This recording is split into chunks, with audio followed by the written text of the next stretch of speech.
Okay, George, what's your number one lifesaver when it comes to affording kids? Oh, my goodness. Well, the budget is, I think, the thing we always go back to. Whitney and I always go, okay, what's in the budget? What are we planning for this month? What's happening? There's this birthday party. We got to get the decor, the toys. She needs new clothes, all of that. And so that becomes the source of truth to where it's not floating around in our head.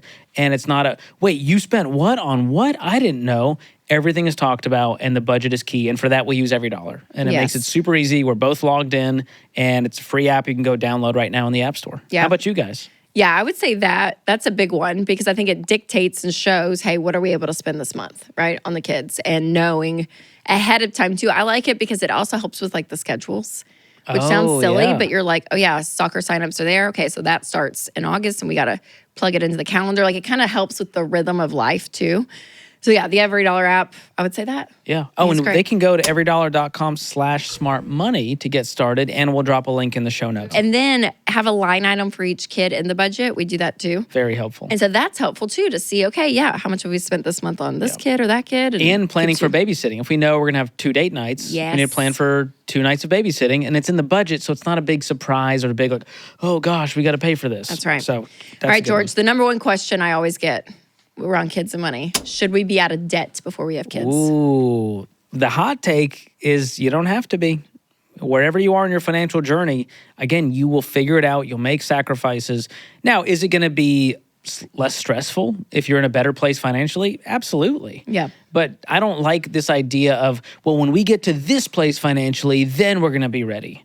Because the truth is you're never going to be ready, whether it's emotionally, physically, financially, whatever. So go ahead, have the kid, but also be doing a budget. See how it will affect your life. See where you're going to need to cut back so it's not a giant surprise. But if it slows down your debt payoff, that's totally okay. Yeah. Yeah. Big life moments, getting married, having a kid, all of that. Enjoy life. Like you live once, right? So there is a point of like, these things are important too. So if that's what you want to do is start a family, start a family.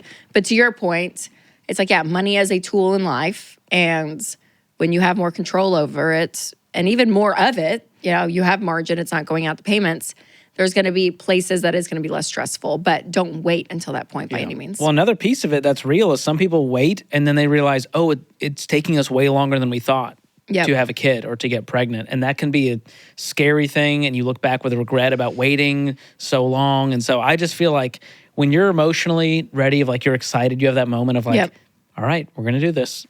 You just figure it out. Here's the last one that's controversial. Do parents owe it to their kids to pay for college? Ooh. Whose responsibility is it? Not the parents. I think it's a gift if you're able to do that. It's a blessing, but it's not an entitlement. So no, parents should not be forced to pay for their kids' college. Now, again, it's part of the Ramsey baby steps. So again, it's a huge benefit if you can.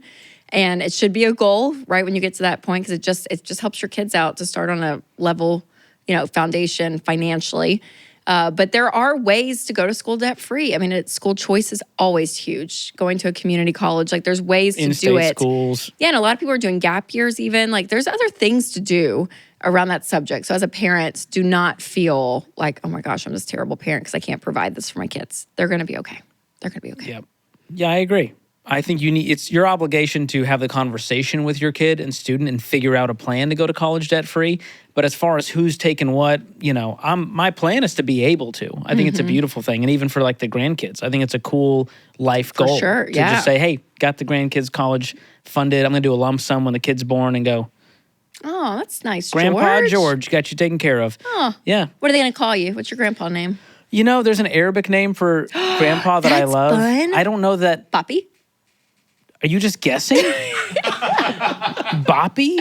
Poppy. Oh, Poppy. No, it's not Poppy. Okay, what is it? It's Giddo. Wow. Or Jiddo. Oh, no. Say it again. So Jiddo is like the Syrian Lebanese dialect, is soft G, and a hard G for the Egyptian side, my dad's side. Okay. That's Giddo. Giddo. I So like that's Giddo. what I hope that my daughter calls. I like Giddo better. Yeah. If I had to pick. And then grandma is Teta. So Whitney would become Teta. Teta. Isn't that cute? That. Yeah, I like that. So good. I like it better than like Meemaw. I don't know. There's something, I'm not Southern enough to go there. I know. I had a mamaw. You had a Mamaw. Well, she's passed. Oh. So sorry. Mamaw, for some reason, feels more authentic. Meemaw? Meemaw sounds like Meemaw. Yeah, Meemaw, it sounds Meemaw. more like I don't know. Meemaw, Meemaw. That's very Southern. That's very Yeah, Southern. If you that's have a up there. Meemaw or a Meemaw, that's a But Southern. Whitney's parents, they're going to be called Gigi and Poppy. To your credit, Oh, Gigi okay. and I felt Poppy. Poppy in the spirit. That's Yeah. what it was. Okay. And Gigi, she liked it. My mother-in-law likes that Gigi feels a little younger. Gigi's you know, cute. We're like Graham or something. You know. Yeah, Gigi's cute. What are your parents? Did they go Arabic? Yeah.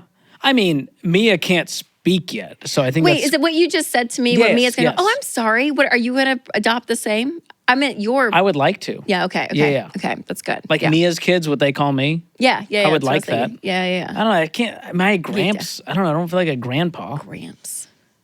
I'm gonna be like Jeff. Grandfather. My goal is to be like Jeff Goldblum when I'm older. Like still be kind of like Oh, yeah. whimsical. You don't know what I'm gonna do. got I'm sunglasses. still young. I feel like it all comes down to like if you're a grandpa and you have like cool glasses and you style your hair and your fashion isn't terrible, you're like You can pull 25 a lot years off. younger. Yeah, that's fair. That's totally fair. I love that. But I'm excited to wear suspenders too. Always wanted to try that out.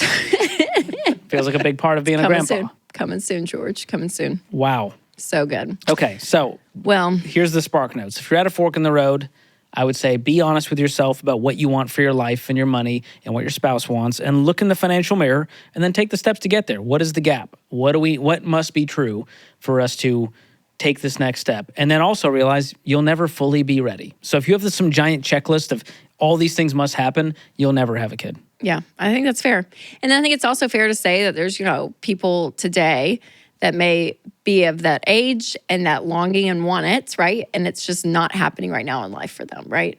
Whether maybe they're still single or maybe they can't have kids like we were talking about. So it is the whole like kid conversation. I think it does carry a lot, right? It's a lot of emotion around this topic. But the more, again, when you are in that position to say, okay, yeah, financially, how can we be smart about this and be wise in every aspect of life? I think is key. Yeah. And another piece of this is don't alienate yourself, don't alienate your single friends, or like bring them into your life. I think a lot of times where single people feel like, well, they're married now, so, or they have kids now, so Yep. I don't really feel like I'm a part of that. So you have to be really intentional on all sides.